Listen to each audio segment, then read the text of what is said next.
eu sou Tami Andrade e está começando Mais Arte aqui na Bem Mais TV.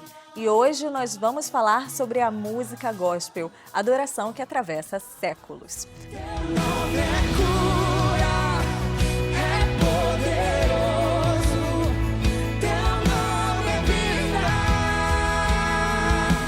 Não é novidade para ninguém o quanto a música gospel é hoje um sucesso, tanto no Brasil quanto em outros países. Mas apesar de ter inúmeros admiradores, muitos não fazem ideia de como esse estilo surgiu.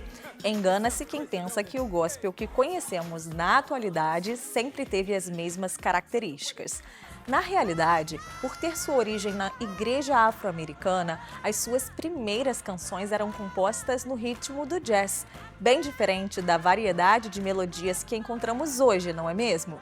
Se você já ficou surpreso com essas informações, vai se surpreender ainda mais com a história da música gospel.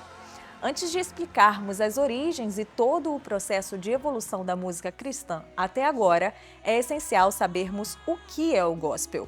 Afinal, apesar de ser uma classificação muito usada no meio musical, ela também pode se referir a outras manifestações culturais e religiosas, como livros e filmes.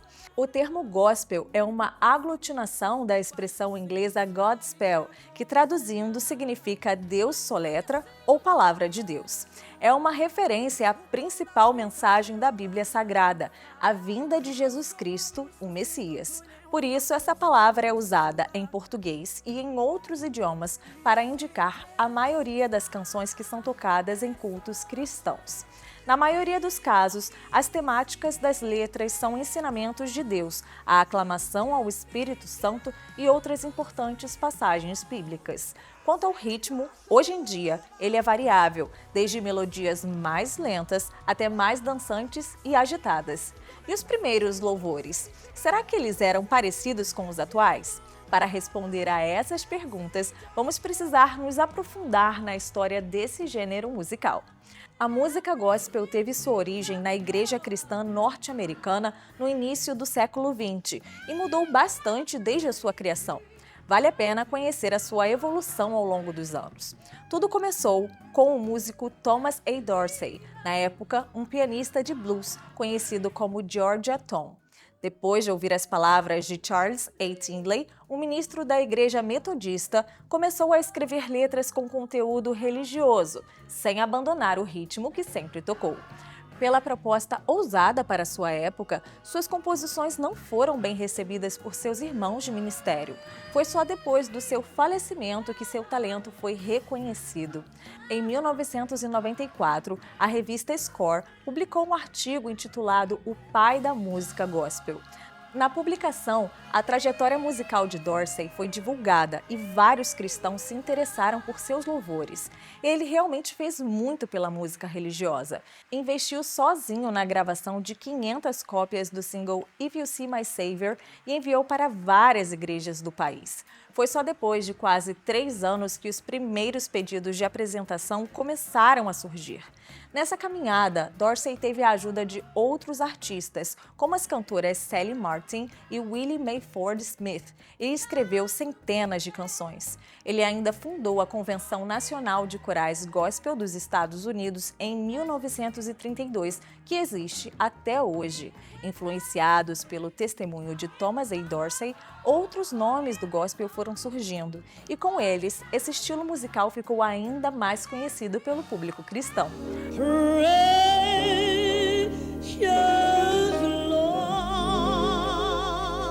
Foi o caso de Mahalia Jackson, que cantou no programa de TV Ed Sullivan Show minutos antes do discurso emblemático de Martin Luther King ser televisionado.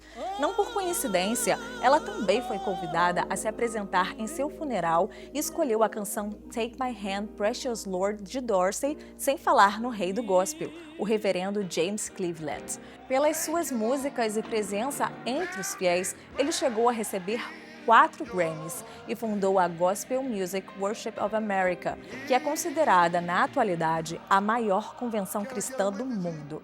A maioria dos cantores gospel iniciaram as suas carreiras se apresentando em igrejas. O formato era muito parecido: um solista acompanhado de um coro e um conjunto instrumental. Foi o caso, por exemplo, de nomes muito famosos como Aretha Franklin e Ray Charles.